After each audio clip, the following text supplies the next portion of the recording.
Hello, everyone, and welcome to the webcast. My name is Christine Dursey Davis. I'm the Executive Director of the Ohio chapter of the American Planning Association, and I am your webcast moderator. Today is Wednesday, July 1st, and we will hear the presentation, Speeding Up Slow Street Projects.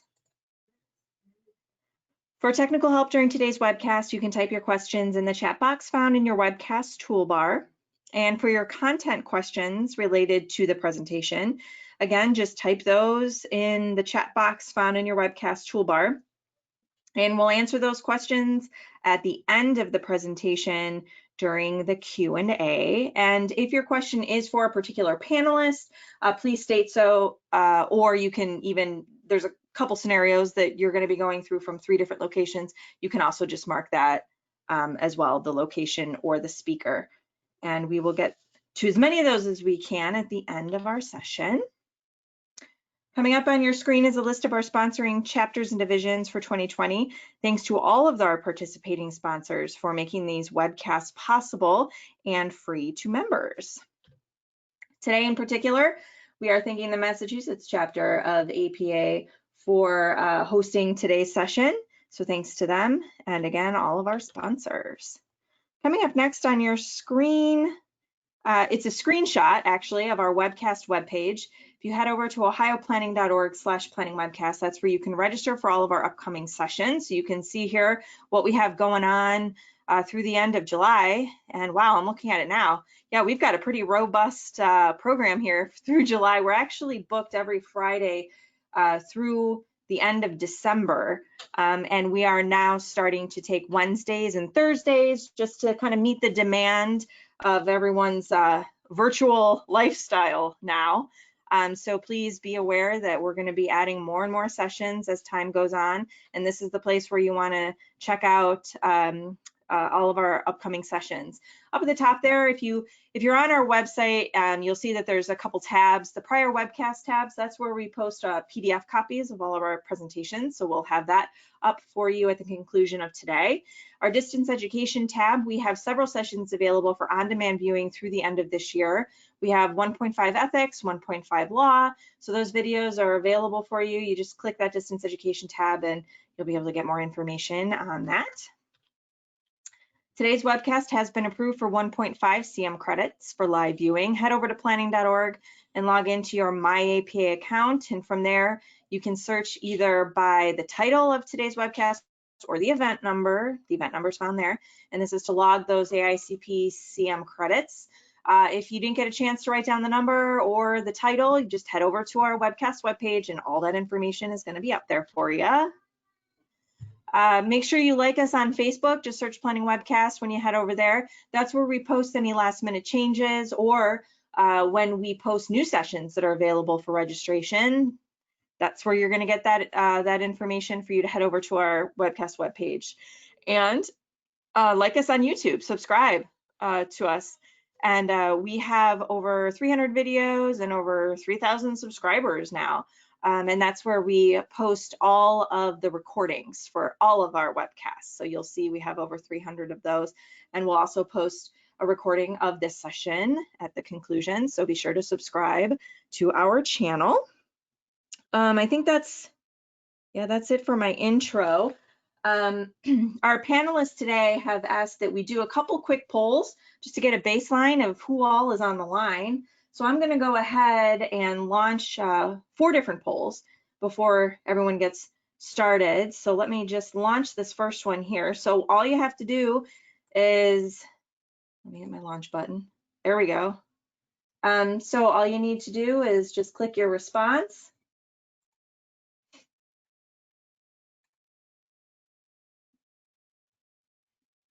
And we'll wait just another second. And to my panelists, I'm not sure if you see the question or not, but do not fret. Our audience does see them.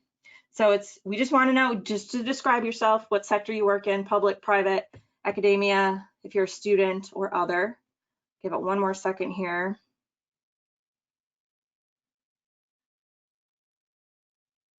Okay, I'm going to go ahead and close this poll. And then going to share. Oh, that's my family. And here are the results. Okay. So it looks like the majority of the folks on the line today are public sector. All right, I'm going to go ahead and launch, and then 35%, so 53% public sector, 35% private, and it looks like 9% other. So I'm going to go ahead and launch our second question here. All right.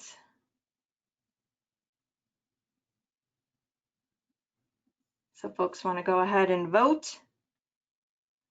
We just want to know what your general reactions that you're witnessing with the implementation of slow streets projects. So is it positive, very positive, positive, neutral, negative, very negative? Let's see what we have here. I'll give it a few more seconds here to give you a moment to think about it.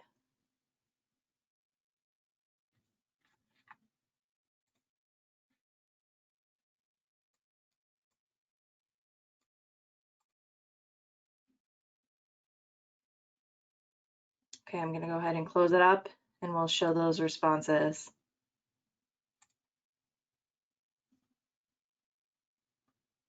All right, so about 50% neutral, 35% positive, 9% very positive, 6% negative, 1% very negative. Okay. We're going to go ahead and jump into our third of our 4 questions. I'm going to go ahead and launch that now for you. What is the biggest barrier you see, you expect to see, or you would anticipate in implementing a slow streets project?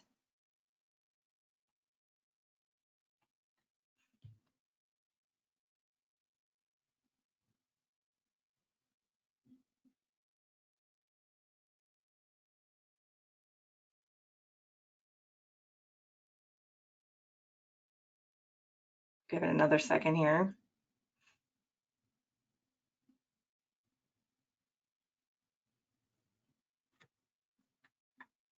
Okay, gonna go ahead and close this guy up and share those results. Okay, the biggest barrier, it's looking like 44% is getting local political or institutional support. And then let's see what's next. 20% is the implementation, 17% engaging with public, 14% engaging with business owners, and then 4% is identifying locations. Okay, so the big one is getting local political or institutional support.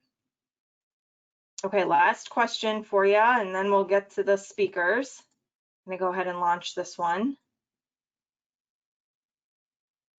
Okay, what do you think may have been overlooked in your community if your community has implemented a slow streets project?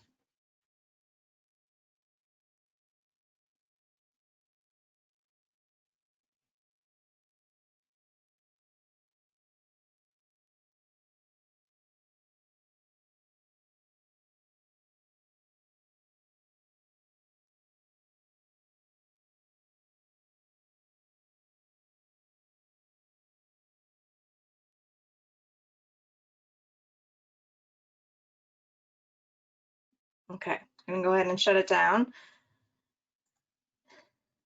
This one is sort of, we have some mixed responses here. 32% equitably identifying locations, 28% public engagement, 23% thoughtful design and use of materials, 12% political support, 5%, oh, nothing was overlooked. So those are the results of that one. So that's the end of our polling. I'm now going to turn the controls. So thanks everyone for doing that over to Whitney Burge, who will kick off today's presentation. Let me get that over to her. Hold on one second, Whitney. Okay, those controls have been sent over to you.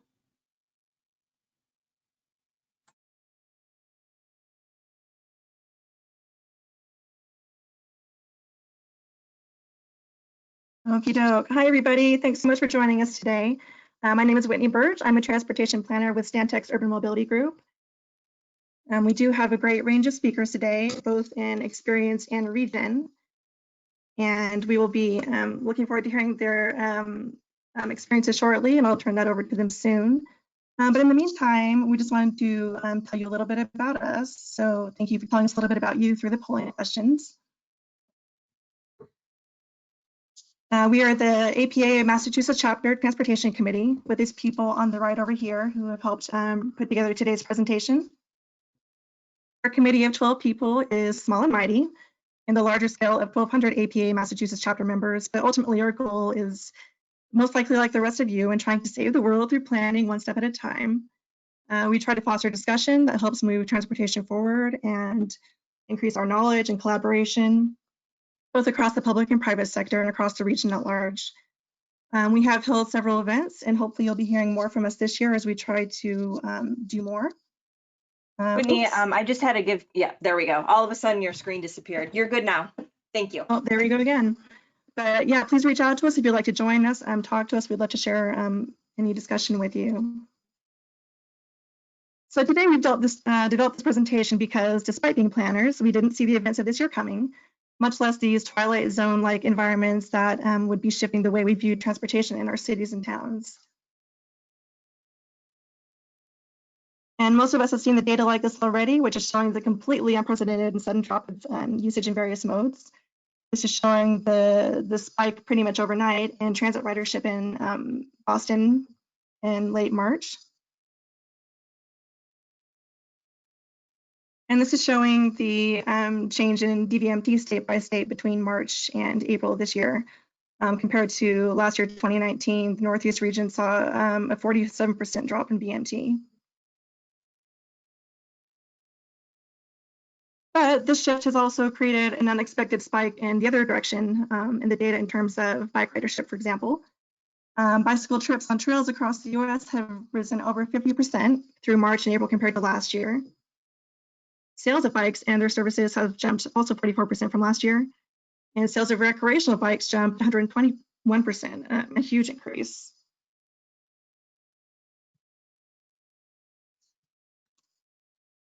So clearly, to address these quick changes in demand and desire, cities have also had to quickly respond as well. And here's a few of the creative solutions that we've been seeing both around the world for slow streets and also closer to home in the US.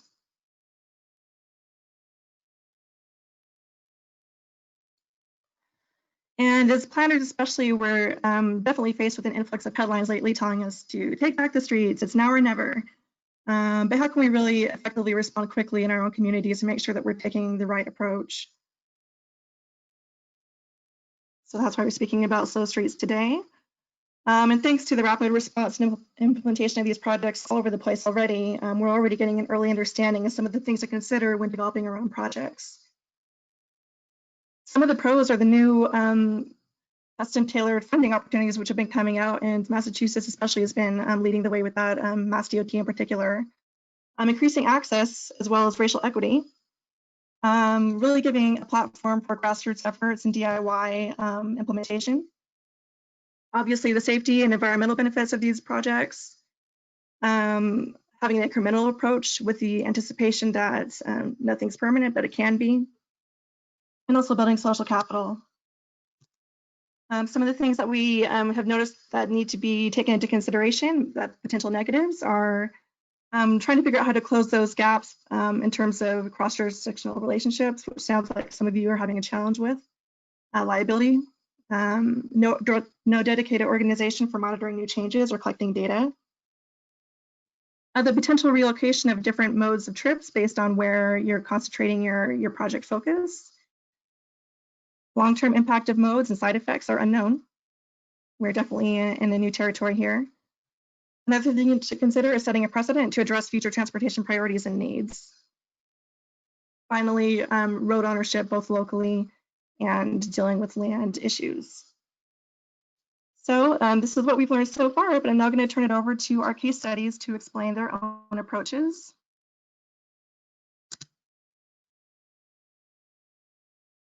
Sorry, just one sec.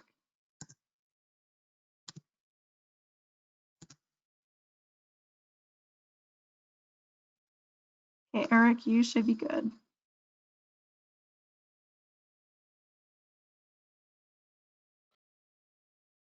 Okay, Whitney, I just need to see the release of the slide. There we go.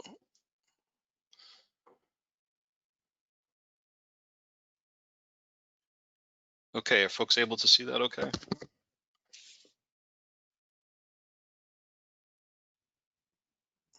Yeah, could you just put it into presentation mode? I'm sorry. That's fine. Thank you. Okay, we'll proceed. Good afternoon. My name is Johanna Walzak. I'm a senior planner with the City of East Providence. I'll provide some quick background and context for an on-street protected bike lane project here that's currently in the planning phase. Then I'll hand it over to my colleague Chris, who will share more information about our outreach efforts currently underway. Then we'll hand it back over to Eric from Beta Group, who's consulting with us on this project to describe the pilot in detail and next steps. So Eric, if you can go to the next slide.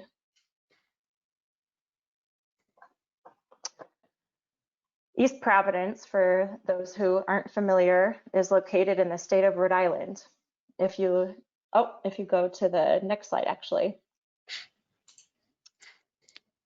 Here we go. If you look at the regional map of New England, in the top left corner of this slide, you'll see we're about an hour south of Boston. We're just east of the capital city of Rhode Island in the Providence metro area, separated geographically by the Seekonk River. Our city is 13.2 square miles with a population of about 47,000 people. There's a mix of housing types, with some areas of the city more suburban type of development, while other areas are more densely built. As far as public transportation, there are regional bus lines that go through the city, but there's no commuter rail station on the side of the river. While many parts of the city have walkable neighborhood and commercial corridors, it's overall still very car-centric. According to the latest available census data, 84% of people commuting to work drive alone. However, there's a growing number of bicycle commuters between the East Bay and Providence, as well as a growing number of recreational cyclists. A lot of people like to walk and bike within their neighborhoods as well. We hope this pilot project will spark momentum for more bicycle and pedestrian facilities throughout the city.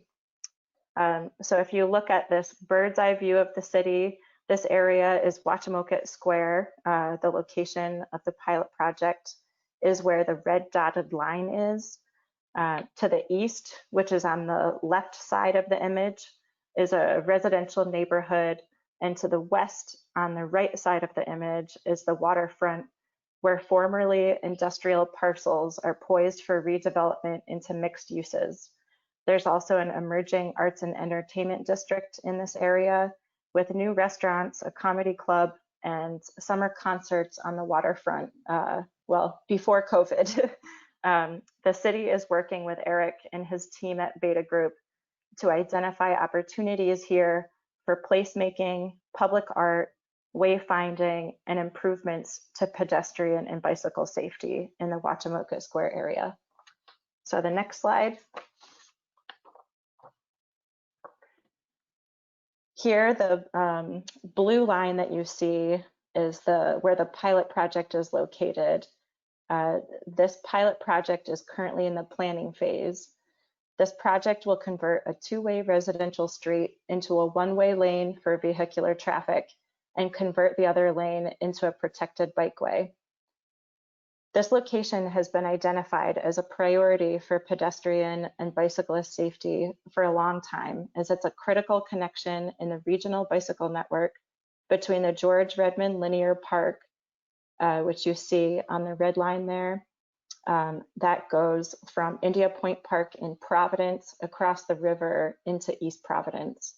And then the East Bay Bike Path, which you see on the bottom part of this image, where Eric is pointing, is where the East Bay Bike Path starts the off-road portion. That path continues south through 5 municipalities and 8 parks. The total length of the East Bay Bike Path is 14.5 miles long, and it's the most popular bike path in the state, with ridership at 1,000 to 2,000 people per day on summer weekends. The pilot project, that 2-block stretch where the blue line is, was chosen because the crossing at Warren Avenue and First Street is one of the busiest bicycle crossings in the state. There are a high number of bicycle commuters that cross between the East Bay and Providence using this location. And the crossing at Warren Avenue has been a high priority for safety improvements for a long time, as there's a lot of traffic, including large freight trucks, and poor sight lines and visibility, which Eric will address more later. And the next slide. So this photo here shows Veterans Memorial Parkway, which is a heavily trafficked roadway that runs north to south in the city with high traffic speeds and volume. This busy thoroughfare separates the residential neighborhood from the bike path and the waterfront. So in the photo, the residential area is to the right beyond those trees, and on the left you see the bike path, and further beyond that is the waterfront. At peak hours, volumes for the East Bay bike path approach 60 riders per hour. The parkway may have over 1,200 vehicles traveling in nearly equal volumes in both directions. So this project is really important for addressing connectivity between the residential neighborhood to the bike path and the waterfront, as well as addressing equity in terms of improving accessibility from the neighborhood, as well as improving the user experience. Currently, when you arrive, there's no sense of where you are, where to go, or how to get to the waterfront. And now I'll hand it off to Chris.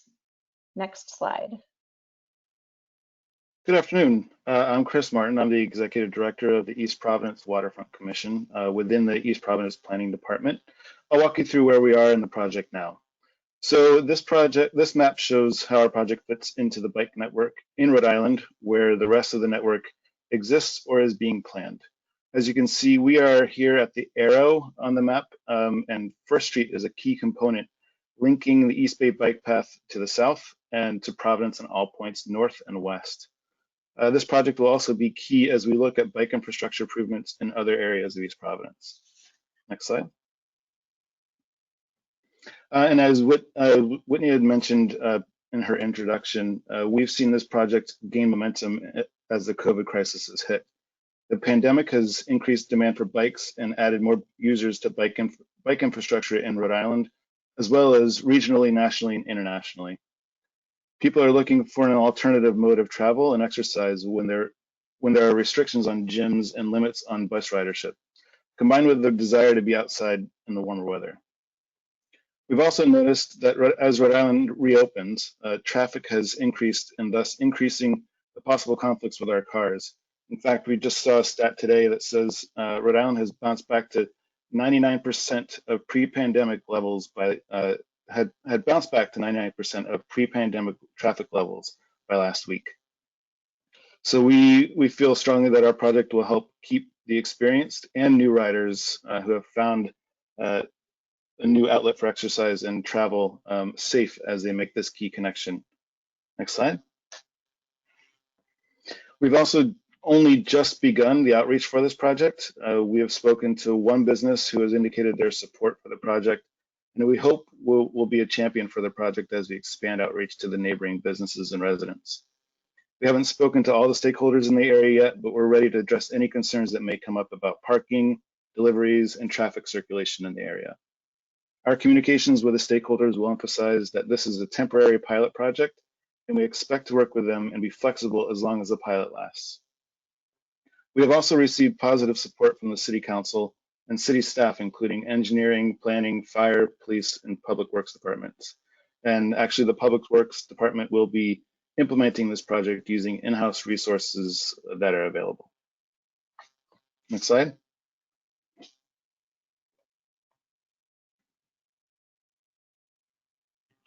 There we go. And next, Eric Galley from Beta Group will be speaking to the project implementation and how we will measure the results. Thank you, Chris. I'll just introduce myself. My name is Eric Galley. I'm a landscape architect and certified planner, and we've been working with the city for several months now to work on placemaking and intermodal improvements within the Watchimoket Square.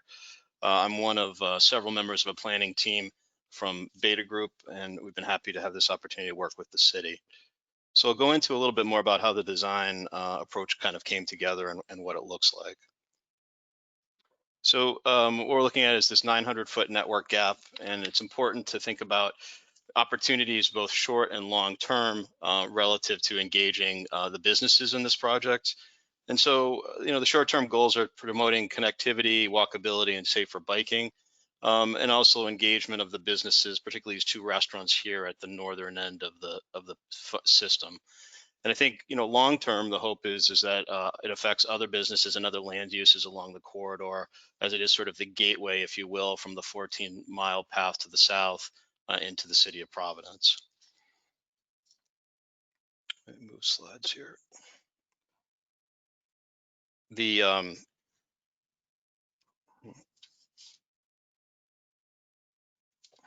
advance the slide.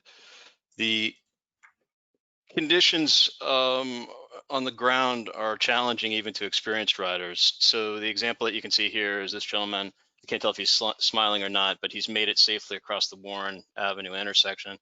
You go from a protected off-street bike path through sort of pastoral setting, and then cross a very busy street and are put onto this 2-block section of street with just sharrows to sort of guide you. It's about 23, 24 feet wide with two-way traffic on it in addition to the sharrows. Here's another view of the same intersection looking to the south. So what you're seeing is how you come down off the bike path and enter this corridor. Further down the corridor, you can see there's a mix of uses. There's several commercial buildings, loading docks. There's also residential, single-family residential and multifamily residential dwellings along the corridor. And in certain areas, it's fairly well defined. But as you go south, you can see you get into areas where the curbing is non-existent. There's on-street parking in some cases, which is illegal. There's other constraints and just sort of general lack of definition. So you have riders in this corridor that maybe are coming off a path that they're not expecting to be in this environment. So, one of the overarching goals is to really improve safety and awareness and enhance the connectivity to the businesses and make the pathway and the system more part of the neighborhood. Here's a view again, kind of from the air, just looking at it quickly. So you can see the two restaurants coming down here. So the hope is that those restaurants will expand some of their existing outdoor offerings as far as eating goes, and the same to the restaurant to the west. And then, the corridor would extend down through here. And one of the reasons we're able to look at that and do this here is that the city has a fairly robust network of existing two-way streets surrounding Watchimoket Square, the kind of the center here. And so converting these sections to one-way, which is our approach in order to get the path through, works because of the network of two-way streets surrounding. The other thing that is in our favor is that there are a limited number of driveway curb cuts and a limited number of buildings on this section of the street. I guess I would say too that it seems important to note that this gap probably is just a remnant and was never really resolved because the automobile took too much basically width of the corridor, and the bikes, it was never able to be reconciled. But maybe now under COVID, we have an opportunity to give equal bandwidth to the bikes.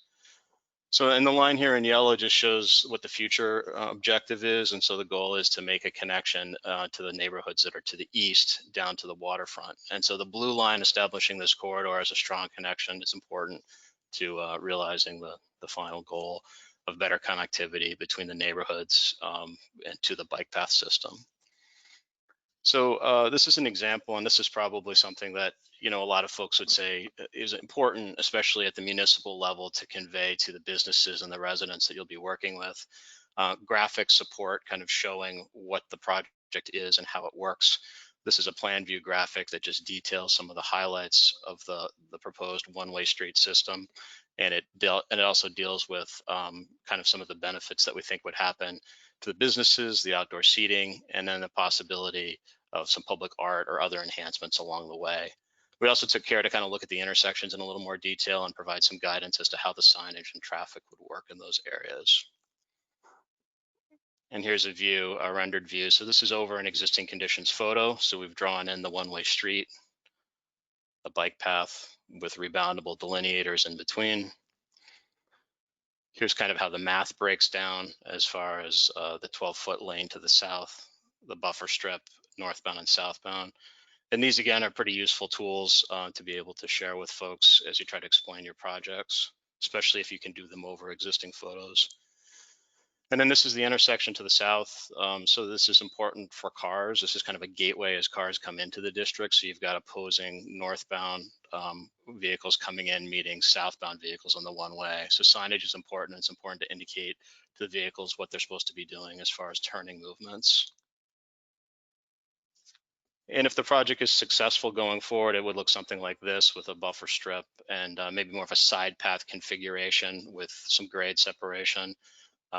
Maybe a multi-use, more path kind of network with landscaping as well, and hopefully consolidating some of the driveways. So our goals at this point also are to deploy it this summer and then move forward with monitoring, detection, interviews. We'll probably do interviews before and after interviews with the businesses as well as users, and then reporting back to the governmental body. I think that probably one of the key pieces here was an upfront site walk that was really important, that included police, fire, DPW to really look at things on the ground and get us thinking about signage and how cars were going to react to this kind of network being introduced. That's something that would be new and different for them. So everyone to make sure that the cars would understand what to do. It seems like the bikes is fairly intuitive. So that concludes the first case study, and I'll turn it over to Daniel, let him talk a little bit about what he's doing in Arlington.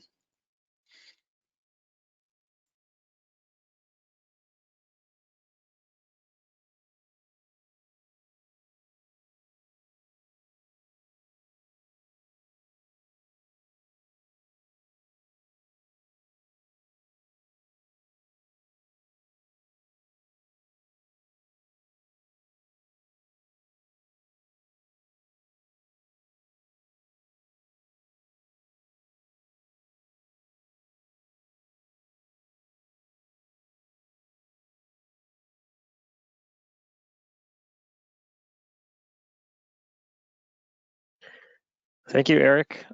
Thank you, everyone, for tuning in.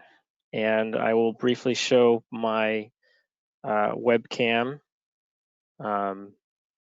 just for a moment while I get everything ready. Just to let you know, here I am, and I'll turn it off though, so you don't see my basement in the background, which is where I'm sitting, where a lot of you might be sitting if you're working from home, as I have been for the last 3 or 4 months. So I'm here to talk about a project that Arlington, Massachusetts did in late May, and a project for shared streets, essentially taking some streets and making them shared for people walking and biking. And this is a project, again, we did in late May. I'll talk about the context of that. And I'll start with the context of Arlington, sort of why we decided to do this, the concept and location, what we actually did, and how we did it. I'm going to spend a little bit more time on that side of it and some of the lessons learned in the next steps for us. I think those will be really important for us to think about. So Arlington, the name Arlington is a pretty common one. So just to bring some context into where Arlington is in the Boston area, we are about 7 miles from downtown Boston. So we're a suburb of the city. We've got about 45,000 people over just over 5 square miles. So we're a pretty dense suburb by most standards, although we're next to a couple of the densest cities in the United States. We have a very robust public transportation system. We've got, we don't actually have any subway stops here, but very close access for the end of the the Red Line subway at the end of the MBTA subway line. We also have the Minuteman Commuter Bikeway, which is a very, very popular bike path, very popular commuter bike path, over 2,000 people per day pre-COVID. was a very popular commuter bikeway pre-COVID, but still used very, very recreationally by people walking and biking and using other modes. And so we have a pretty diverse, you can see on the pie chart, a pretty diverse amount of different modes: biking, public transportation, 60% driving though, but we compare very well to other communities. And so I'll talk about why we actually decided to do this. I think a lot of this was focused on the crowded trails, increasing in people walking and biking on sidewalks that aren't necessarily wide enough for people to social distance. People were already walking in the street, seeing that happen in neighborhoods and also on major streets. Less vehicles and increased speeding. You can see this is a story from about the early May from the local NPR station about how in April we had the same number of fatalities on roads statewide that we did in April of 2019, but there was half the amount of traffic. So effectively the rate doubled. So issues about speed, about social distancing, that was something that we really wanted to focus on. We were getting resident requests for this as soon as early April, and I'll talk a little bit about that later on. And we were seeing also what obviously reading stories about what other communities were doing. Whitney showed some of this at the very beginning in her very good presentation, so I'll skip through that. And we started working with a group called Neighborways Design that had some funding through a local foundation, and to look at how we could implement this type of quick build shared streets concept that they had been working on. And so this is kind of the basic design. I'll show some pictures of how ours looked, but essentially, local quiet residential streets, prioritizing active transportation, slow traffic, using some pretty simple tools, sandwich boards, sawhorses, things like that, closing the street to through vehicle traffic, but allowing other local and emergency traffic, keeping the parking, and just keeping it very flexible and adaptable. This is a location, this is in Southeast Arlington. It's along Brooks Avenue, as you can see on the left side, and there's the Minuteman Bikeway that's on the left side as well. You can see it parallels it very well. So there was an idea that maybe we could get people off the Minuteman path to get onto Brooks Avenue and use that as kind of an alternate, even though it's not a particularly long alternate. There's also a public school and elementary school here. Arlington has neighborhood-based schools essentially, so there are lots of elementary school children that are within this area as well. I'll show you another picture of what that looks like in a moment. And why did we choose Brooks? Well, again, think of it as a relief valve for the Minuteman. It is adjacent to the Hardy School, a high density of young children, a lot of interest from neighborhood residents, and it serves as sort of key recreation need. You can see from these pictures that in early May, 70 degrees in New England is wonderful, but there are lots and lots of people out. There's really no space for social distancing. It's about a 12-foot wide path, so this number of people just doesn't really allow for that very well. The neighborhood itself is, this is very typical for East Arlington, a lot of two-family homes, not very wide streets, but sort of still, you could see people going very quickly down these streets because it's very wide open and not many people parked on the side. So the goals for the project were really to prioritize the safety. We didn't want to do something that we thought was unsafe. The alleviate crowding piece of it was a goal, but wasn't something that we really saw, and I'll explain why later on. And really, I think our main goal at the end of it was really to evaluate the impacts and see if it would work. This ended up being more of a pilot demonstration project. This is one of the images from it in action. And so we really wanted to test the proof of concept that this could actually work in Arlington. And I think that was, when it comes to getting political support, that was a very important element of the sell for it, was that it would be a 1-week pilot. We got labor and material support, which was essential from the Lawrence and Lillian Solomon Foundation and Neighborways Design. That's somebody from their organization that helped me very, very much on this. And you can see on the right side, this was the design that they produced, where you have these sort of gateways leading into the neighborhood. So we included these side streets, Chandler, Egerton, Melrose, Milton Street, all these streets sort of included as part of this pilot. And we had they are also, you can see the arrows, they're one-way streets. And we also tried to create some sort of neck downs, traffic calming as well in street. And so the gateways themselves provided some degree of traffic calming, and the neck downs themselves was meant to do that too. This is where we're setting it up with Jessica Mortel and Mark Chase from Neighborways. We again used basically police sawhorses and sandwich boards and these green traffic cones that they had, and we put up these signs. Only the road closer through traffic is actually an MUTCD sign. We used some sort of plastic corrugated signs for the other ones. And this is what it looks like when it was active. It was active over Memorial Day weekend. We had people out in the street with their kids. We heard that a lot. People in the street, biking with their kids. They really liked that. People walking in the street. I saw joggers using it a lot, and also people pushing their baby carriages and so on. I'll spend a little bit more time on this particular slide. How did we actually get there? So we had heard from the public, from a number of residents in early April about, because things started to pop up in Massachusetts in early and mid-April.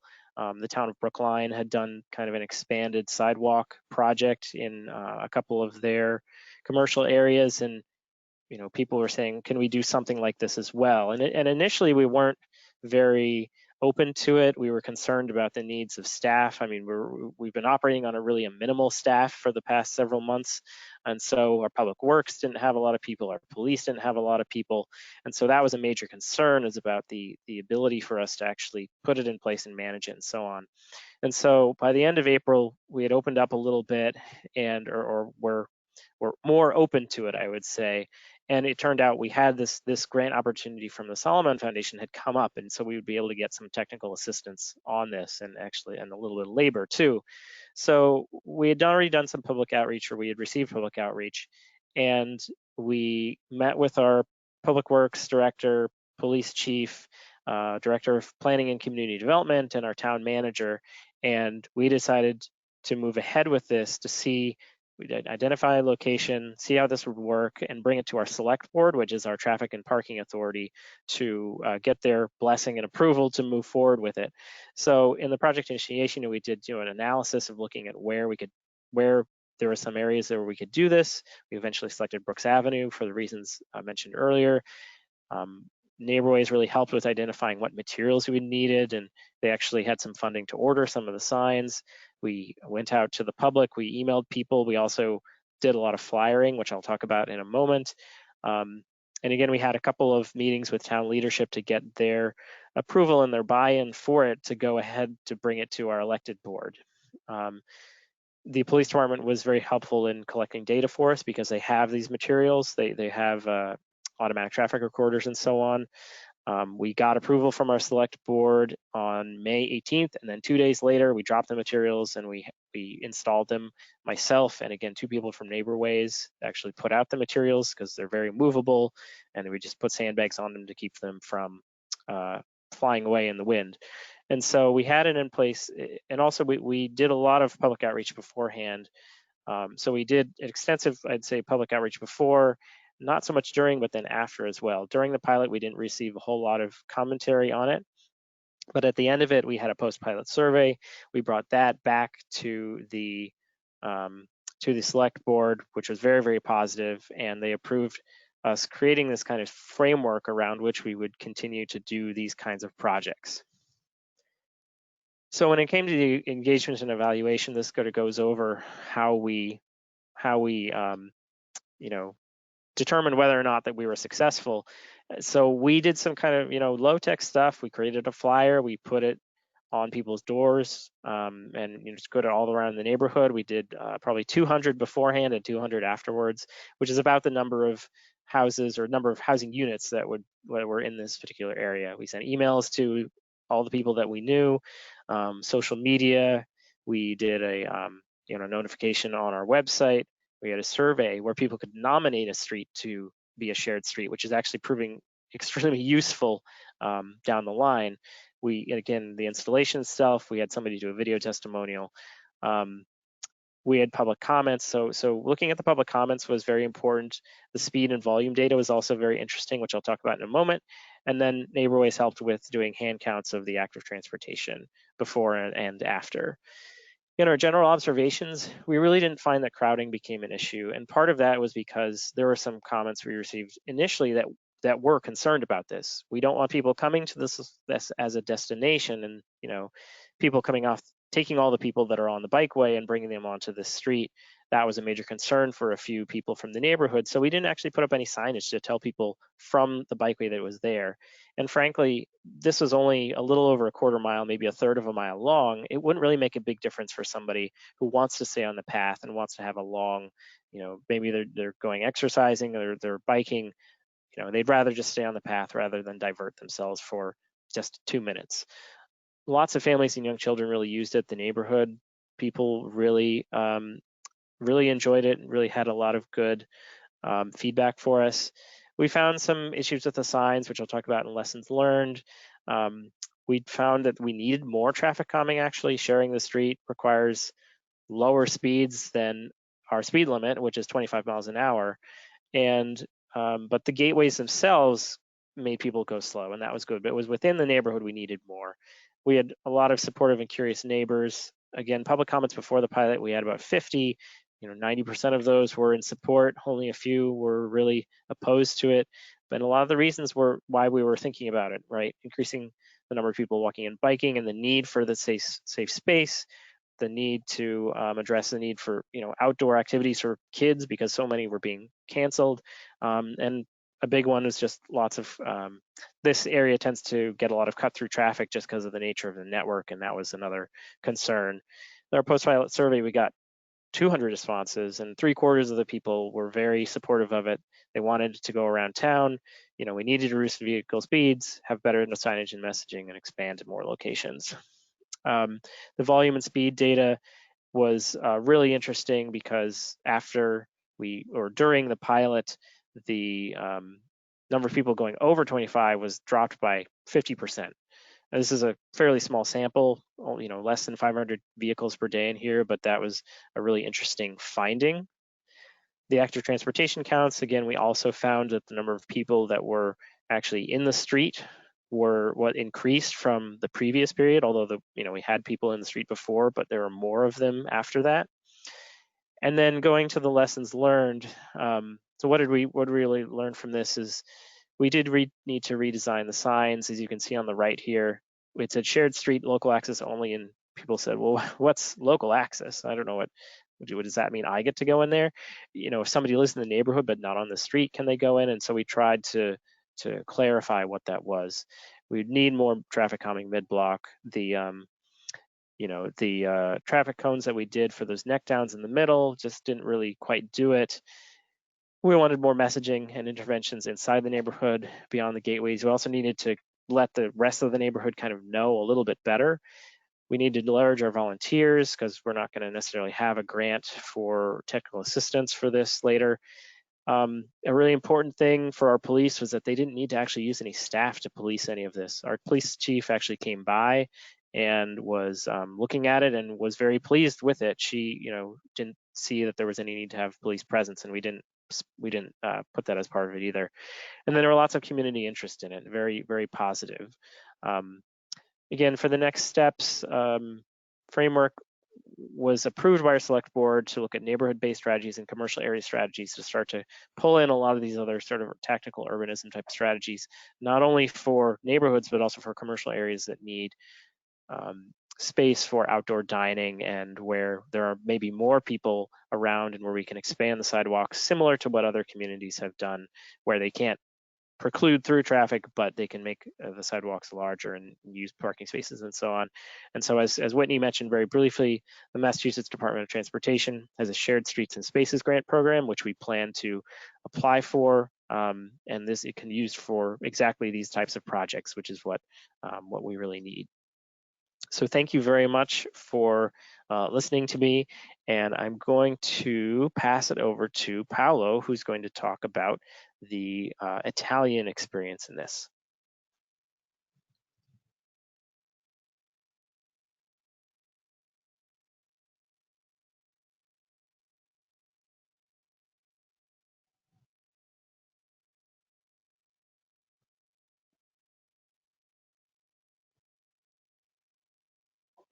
Sorry. Hello, and thank you for inviting me, and good evening. Good evening because it's sunset here, so I don't know if you can properly see me, but you're not here to see me, so I will stop my camera. my presentation, I hope you can see it. It's about Milan case study, because Milan had a quite extensive program of pedestrian streets, and now using tactical urbanism to slow streets, which is the topic of this webinar. I am working in Politecnico di Milano, which is a university, a technical university, so I'm not directly involved in any of the projects I'm going to show, except for the fact that I was one of the experts of the mobility plan that backed also these actions that are taking place now. Okay, this is the agenda of my presentation. It's made of basically 4 parts. I will try to be the fastest for the first 2. The first one is about the context. Milan is a very different, is in a very different situation with respect to the 2 cases that came before me. Then I will just give you a glimpse of the planning framework that backs the Strade Aperte, open street case, which is the core of my presentation, and then I will conclude with problems, basically problems of these of this case. So a few words about Milano. Milano, the municipality of Milan is more or less the blue circle. It's quite small metropolis. In the circle we have about 1.4 million inhabitants, but actually the mobility area, so the area that more or less gravitates to Milan, should include at least the red area you see in the map, which is quite large, and basically except mountains, it's almost completely built up of mid-low density situations or historical centers, which were there before the sprawl began. Another important point about Milan to be known is that Milan, as other European cities of comparable size, has a significant share of public transport. So within the city, the internal trips in the city were already in 2013 about 57% done with public transport, which means metro, tram, and buses, and just 30% by car. If we look at the province, which include about 3.5 million inhabitants, which is their second boundary, the percentage is reversed. So we have 37% by public transport and 58% by car. These shares are very high also compared with other European comparable metropolis of Northern Europe. The big difference is in the green section of the pie. The share of active mobility and bike mobility in particular is quite low compared to the possibilities of this city, because it's perfectly plain and also small, because from the center of Milan to the border there are less than 10 kilometers. Why this high share of public transport? Because we have an extensive network of metro, trams, and buses, and trains too. This is the current metro network plus rail network, which is comparable to an S-Bahn, a German S-Bahn, if you know what I'm talking about. And a last element to be mentioned is that since 2012, we have road charging in the city center. So here in the green circle, yes, in the green circle, the entrance of any car is subject to €5 payment plus the parking fee, except for some categories. And this area is the central business district, let's say, and also the historical part of the city is the most important part of the city, because most of the shop and a large part of the tertiary of the offices were there. And recently in 2019, in the red area, which is more or less the entire built up area of the municipality, there is a low emission zone. So no polluting vehicles can enter during daytime. And also trucks are not allowed except for main access that you can see in the map. So what is the problem? The big problem of Milan in terms of mobility is for sure parking, because the city is very compact. It is even more compact than Paris or a German city. So parking is a problem for passive traffic, but especially for the quality of public space. So the picture is a quite common situation in the out of the city center, but in the densely built up area, so where basically where normal people live. These cars are parked, are not moving. So cars tend to occupy every available space, and competition for space is an issue. About planning, the Sustainable Urban Mobility Plan, which is the main plan dealing with mobility, working now in Milan, which started in 2013, and with a long period of adoption came to adoption in 2018. It already includes a lot of statements, goals, and actions dealing with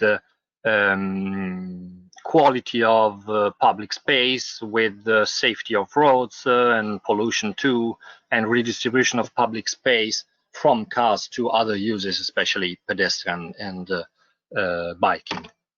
For example, it's foreseen in the plan, maybe it's not going to be fully implemented, but it's foreseen that the yellow part of the map is going to become a 30 kilometers per hour city, neighborhoods, with the dark areas already 30 kilometers per hour.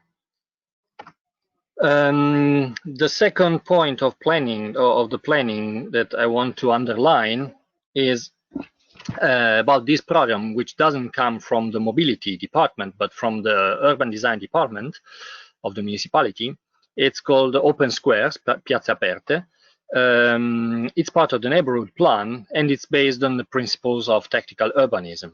So it's made of fast, cheap, temporary redesign of public space, mostly subtracted to car use, park use, and given back to pedestrian and to normal life. And the idea is that all of these intervention will become eventually permanent if successful.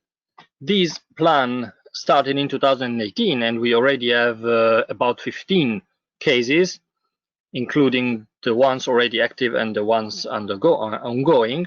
And if you notice, none of them is in the city center. They are all in the periphery. And if you know Milan, I suppose no, most of them are in difficult areas. Difficult means that it's residential areas of low-wage people, most of them. This is an example. This is just one. The first picture is the square before. It's not a square. It's a square to be, but it's not a square because it's mostly occupied by cars and objects which just allow to pass, but not to leave the square. The second picture is how the square is now. So as you can see, cars have been removed, the objects have been removed, and the road has been partially painted and occupied with temporary objects and people too. And the third picture is the overview of the realized intervention. The fourth picture is what could become this square in few years, as soon as money and agreement is agreed with a definitive solution. And this is one of the cases I like most. This is just a cross point among 5 streets. Most of the cars you see are parked, are not passing, just 2 or 3 of them are passing. And in the other picture, you see how the square is now. The picture is taken from a school. So this area painted and cleared is also the square of the school now. So where the pupils wait and play out of school. Some interviews have been done. If I remember right, there are 600 interviews, and in five of these realized situations, you see that the acceptance is very high, and we are about 30% of people saying that they like this intervention and more or less want that it become permanent. There is one square with lower shares. I don't know it directly, but probably it simply means that it's working less well than the others, and so probably this is not going to be consolidated, or it's going to be changed before consolidation. And this program is going on with other squares, and all of these points are proposal coming from the people, so bottom up, not top down.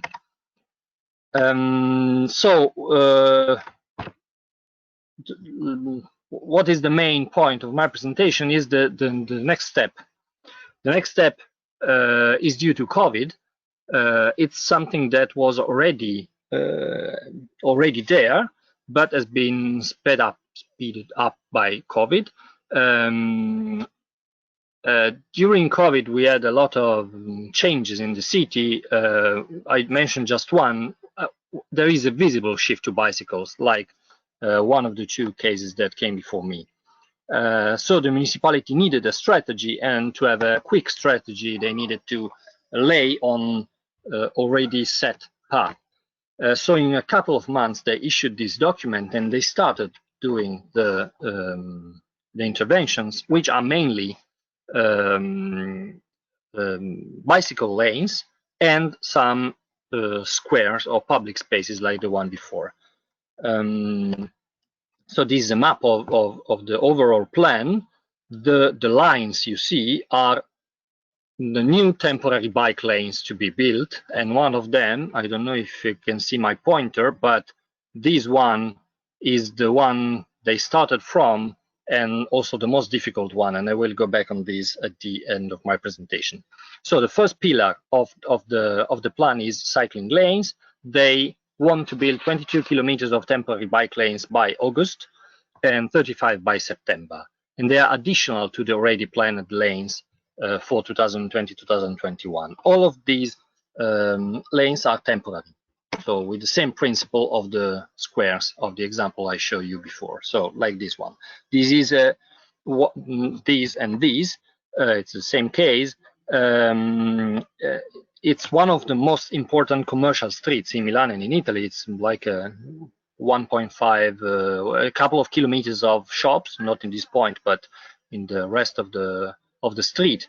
So here the competition for space is a problem, is really the challenging part, because not here, but in the rest of the street, there are shops, a lot of shops. So a lot of crowd of people going to shop, but also a lot of cars, because this axis is a large street for Milan standard, and is a penetration axis from the periphery to the center. So the intervention done is an extension of the sidewalk to avoid crowding here, then a bike lane, the main bike lane, then a small sidewalk for people getting off the car, but also to protect the bikers from the door to open. And then the part of the existing parkings have been moved in the middle of the street, occupying one of the lanes. So this important road was 2 lanes, and now it's 1 lane. And of course, this created a lot of acceptance problems. The second pillar, I think I have to go faster. It's neighborhoodization. It's a new term that I invented for this presentation. In the map, you see the pedestrian areas already existing in Milan, pedestrian or limited access areas. The idea, but they are, most of them are in the city center. The idea is to bring temporary, but possibly not temporary, lasting pedestrian areas everywhere in the city, to create more city centers in which city can live, can do shopping, can go to restaurant, also outside the city center. And this is the kind of design which is not made of, in this case, it's made of just of slowing down the roads, remove some parking, and start using part of the road space for other.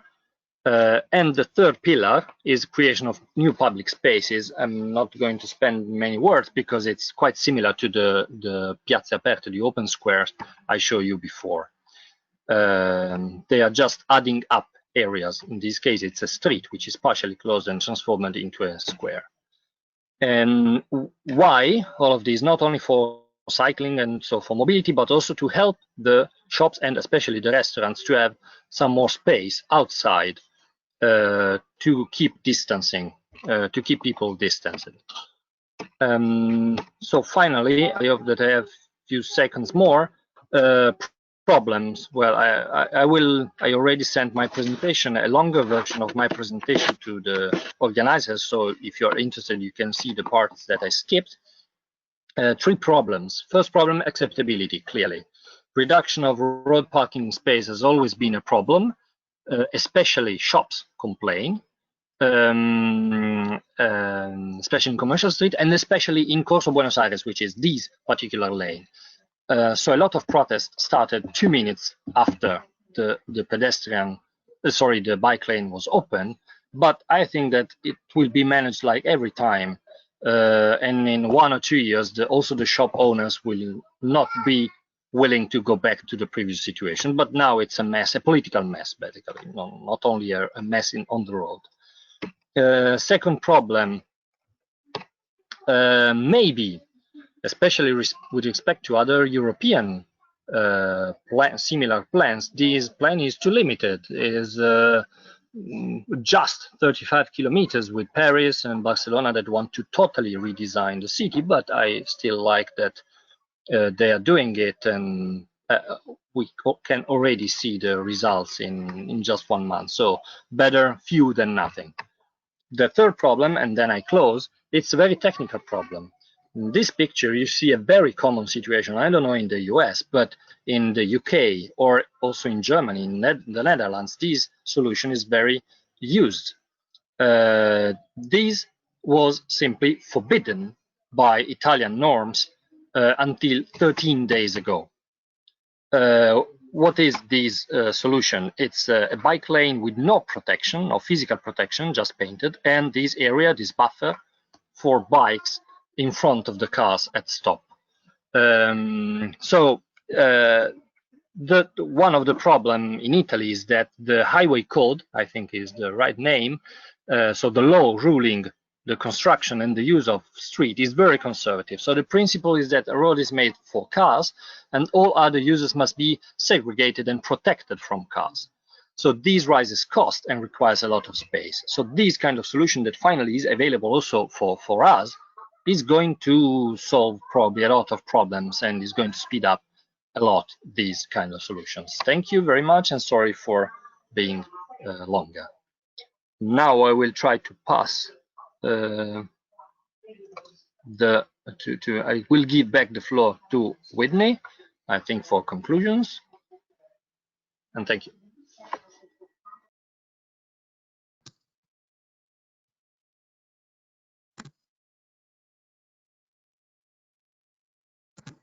Okay, hopefully everyone can hear me. Thank you, Paolo, and thank you so much to all of our speakers. We hope that everyone listening in has gained some insight and tips from these case studies to bring to your own communities. And we do want to wrap things up and make sure that you guys have enough time for questions. So before jumping into the Q&A, we just wanted to quickly share a mini toolkit / guide to help inform you as you design your own slow street projects. This is a combination of a variety of sources plus our own discussion, and we'd love to hear your perspective as well. But we feel like the projects that are most successful and will be most sustainable along the way really fall within these 4 categories. First of all, I'm planning for the short and long-term policy plan and funding alignments. I'll just go through these quickly because this presentation should be made available to everyone once we're done. Really focusing on building on your existing policies and campaigns, keeping up the momentum and maintaining pressure, ensuring that your policies define roles and most importantly responsibilities so that there is follow-on protocol and maintenance for any long-term projects. Pursuing new grant opportunities such as those that have been mentioned today, and also making sure that your project is in alignment with the long-term vision and goals of your town or city. The second bucket, we feel we haven't talked about so much in particular today, but obviously it goes without saying context appropriate design.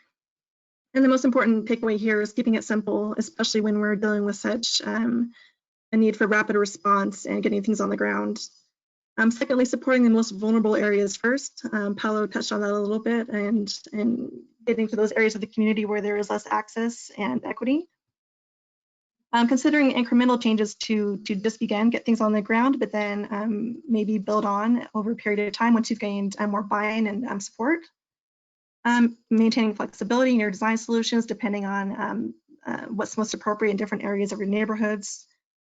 Supporting and formalizing the DIY approaches that are happening so rapidly. There's a lot of people who want to get engaged, and there's a lot of existing organizations who have the capacity to help with staffing, implementing, and so forth.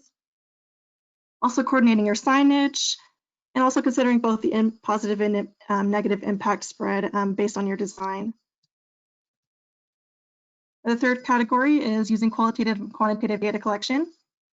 And some of the things we can learn from this are really building relationships, first off with the city, town staffers and officials to identify what tools you already have. As we're trying to implement these things quickly, we want to avoid having to build anything from scratch or any processes. Also, we want to use the data to learn from our mistakes and revise as needed. Like we've been reinforcing, these are mostly temporary solutions that may become permanent, but the real benefit during this period is that we have a chance to learn what works and what doesn't firsthand. Also, hugely important for this and any other planning efforts is just sharing your data across jurisdictions, especially when you have a neighboring community that's pursuing similar efforts. You may have opportunity to collaborate or connect them together. And then lastly, just using your data to influence real change instead of something just nice to know. Make sure that you have a desired specific outcome for what you're wanting to learn from the process. And then finally, the last bucket in our recommendations for building your project is obviously comprehensive equity and outreach. And Chris spoke on this a little bit earlier, and Daniel chimed in as well with some ideas. Again, trying to build on the existing resources that you already have. Engage all the impacted voices as much as possible, but especially the vulnerable groups. Another thing that we're learning is how important it is to choose the branding of your effort carefully. Some approaches may be more, may have more resistance than others, and the wording choice and how you brand this effort is hugely important. Also creating a mechanism for evaluation and feedback. While it is great to have surveys and other outreach during the process, it's great to learn what you maybe did wrong, what you did right, what the future approaches can do better. And then lastly, like we said earlier, leveraging existing networks to help educate and inform. There's a lot of resources out there that are not directly engaged in the planning realm that can help support your efforts. And with that, I'm going to close this out and just say that our last takeaway and last thoughts are that we are learning as we go and learning from each other, and it's okay. That's why we're having webinars such as these to kind of see what it's really like in person to do these projects and see what the actual impacts are. For now, good enough, doing something good enough is better than doing nothing at all. And we do have to respond quickly because obviously we're already seeing it, a kind of return to the slight normalcy in terms of vehicle volume increases and such. And then lastly, nothing is permanent unless it makes sense to be. It's really a luxury to be able to have a custom tailored approach on a community by community basis and be able to make those decisions for ourselves, for the people that we know and the neighborhoods that we know best. And with that, here is our contact information. We'd love to hear from you if you have any other questions, but in the meantime, I'll turn it over to Christine for Q&A. Wonderful, thank you. And if everyone wants to go ahead and turn those webcams on so we can see all your happy faces, we'll get to some questions. Again, if you do have questions, you can just type them in the chat box found in your webcast toolbar. Let's go ahead and get started and see what we can get answered here. Hey, everybody. All right. Okay. This first question is it's pretty standard. Could someone please define for us what a slow street is? I see. Maybe Whitney, since do you want to take that first? Sorry, yeah. So just a slow street that any temporary improvements that are made to the street to just generally calm traffic and encourage pedestrian and bike use safely. Wonderful. Okay, let's get into our Rhode Island folks. Any thoughts about parking for people who will park in the area to take part in recreational type biking? That's a good question. So what about the folks that have to, you know, drive to their destination to take part in recreation? Johanna. So on the East Bay bike path, there are a number of parking lots. There's one or a couple along Veterans Memorial Parkway already, where visitors from out of town can come park and easily access the bike path. Thank you. We're going to stick with you guys for a second. This next question, what was the funding source for the East Providence project?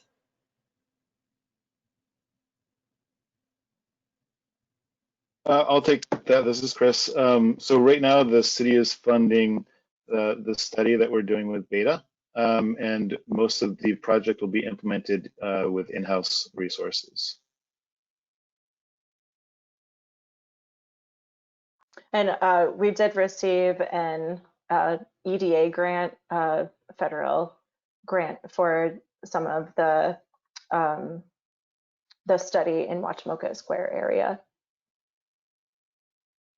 And this question, I'm not sure which portion of the project this is referring to.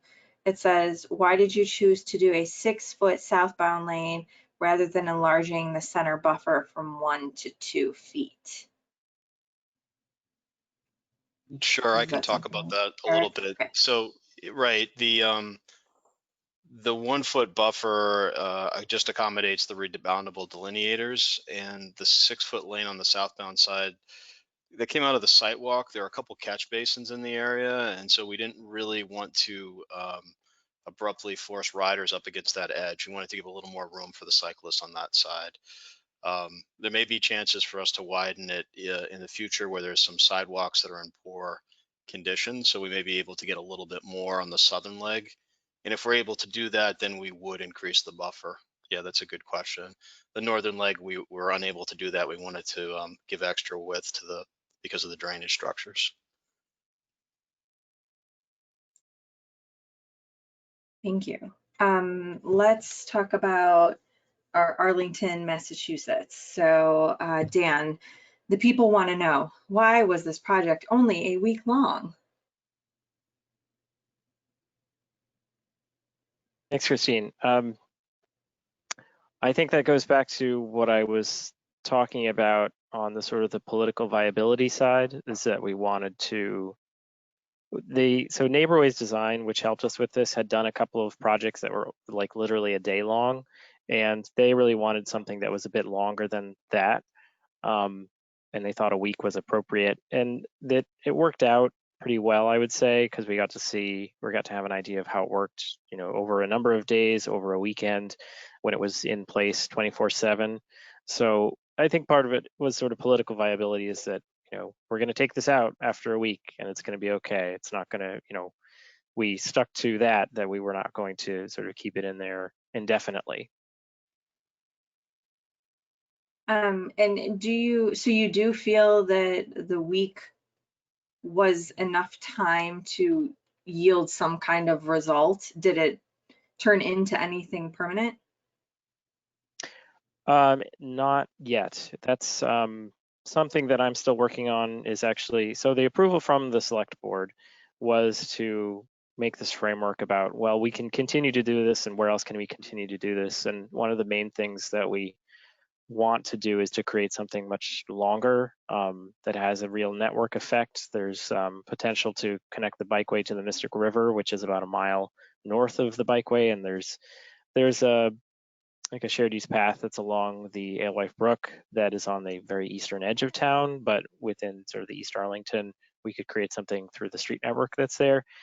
I would say that it's we've had a lot of, we're a small staff, so we're a small community, and so some of the economic recovery pieces that we've been working on have sort of taken precedent. We actually just got approved to do some outdoor seating, some large outdoor seating areas in Arlington Center, which is our main commercial area. So we've been, you know, pressed for, we've been working more than ever, I would say. So we've been trying to get through all these projects in a pretty short time frame through the town processes that we have. Okay. Before we get to some questions for Paulo, this is for everybody. One of our poll questions was, what was the biggest barrier that you see or expect or anticipate in implementing a slow streets project? And overwhelmingly, well, 44%, was getting the local political or institutional support. And okay, so how do we get over that? What do we do?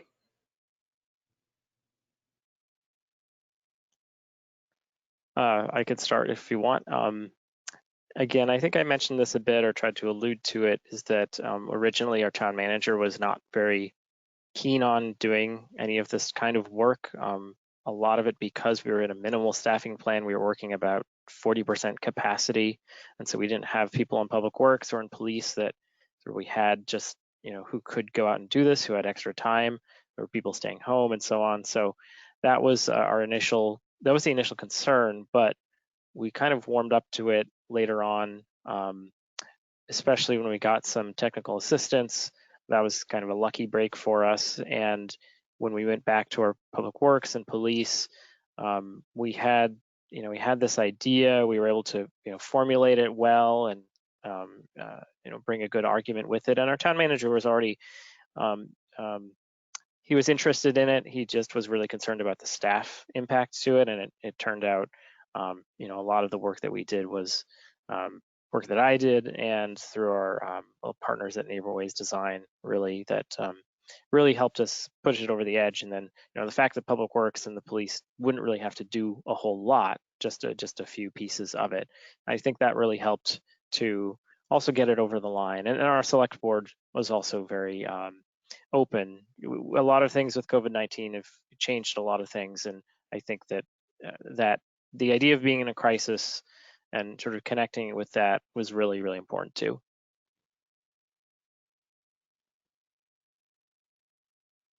Yeah, in East Providence, we're lucky that we have a mayor and leadership that's very supportive of new ideas and trying out new projects. So at the leadership level, we've had a lot of support from the mayor, from key city staff. We work very closely with the city engineer and the public works department head and the highway department. As Eric and Chris said earlier, we met with the whole team early on and did a walkthrough of the site area, and as well as with fire and police. And so we're really lucky that they were all on board. The city councilors for the project area, we also met with them one-on-one, and they were really supportive because the project addressed the pedestrian safety issues that have been a really critical problem for a long time. And I would say if you don't have that support, finding others who can be a local champion for it, whether within the city or local community partners, residents who want to advocate for it, making the case for why it's important to the neighborhood or to the city, and connecting it with other issues as well. Yeah, I'll just say what our public support was also really important. That was, I think, that pushed it over the edge, certainly, that people are writing to their select board and asking for this too. Well, in the case of Milan, the political will was not a problem because these kind of things is already in the plans at least since the previous administration, which is in continuity with this one. Of course, this is not the case for every Italian European city. There are different sensibilities. The main opponents, I would have replied to that question that the main opponents are shops in general and shops in particular, and in general road users, because it's clear that this is taking off precious space. to cars. Paula, while we have you, let's ask you a question or two. The question says, many of the solutions that you presented are requiring removal of lanes. Has there been any vehicle capacity problem in doing so? Well, except the last case, the main road I mentioned, as far as I know, no. It's mostly parking space. The squares is just parking space. This new program during COVID is more, let's say, ambitious, exactly because it's starting to take off also road capacity. But as they said before, the crisis, the COVID crisis, was used to force this shift, because for a couple of months there were no cars around, and because everybody knows that the public transport, at least for some months, will not be sufficient, because with this issue of distancing, 60% of movements that become 30% means that they must go on the road. So everybody's aware of this. Okay. Side paths with many driveways are often dangerous for bikes. What is the proposed permanent plan? Is it for me? Yeah, you can start. Yeah. Yes, clearly the overlapping of different speeds, basically. So the car, the pedestrian, and the bikes, and also the scooters. Now, it's a problem. And in fact, the highway code was very slow to be, especially about scooters. It was very slow to accept this new technology, let's say, exactly because we don't know if they are bikes, cars, or pedestrians. So I don't know exactly which is going to be the structural solution. Clearly, in our case, depends case by case. Probably that main commercial access, the non-temporary solution will not have anymore the cars to protect the bike lanes, because this is typically something for a typical temporary solution. Does anyone else have comment on that topic? Sure, I can add. In the case of East Providence, I think we were talking about 4 driveways and 5 buildings. So we had a very limited number of conflict points, and we think there's opportunity to consolidate 2 of the driveway entrances perhaps into 1. So that would help cut down on the crossing activity. And then long term, the goal is for the city to have a more robust network that's closer to the waterfront. And so this project may be phased out. It may just stay as a simple alternate connection, and there may be a better off-street route that's identified in the future. But for now, I think everyone feels like this can make a big difference by improving this gap or eliminating this gap in the network by making sharing the street and making it a one-way pair.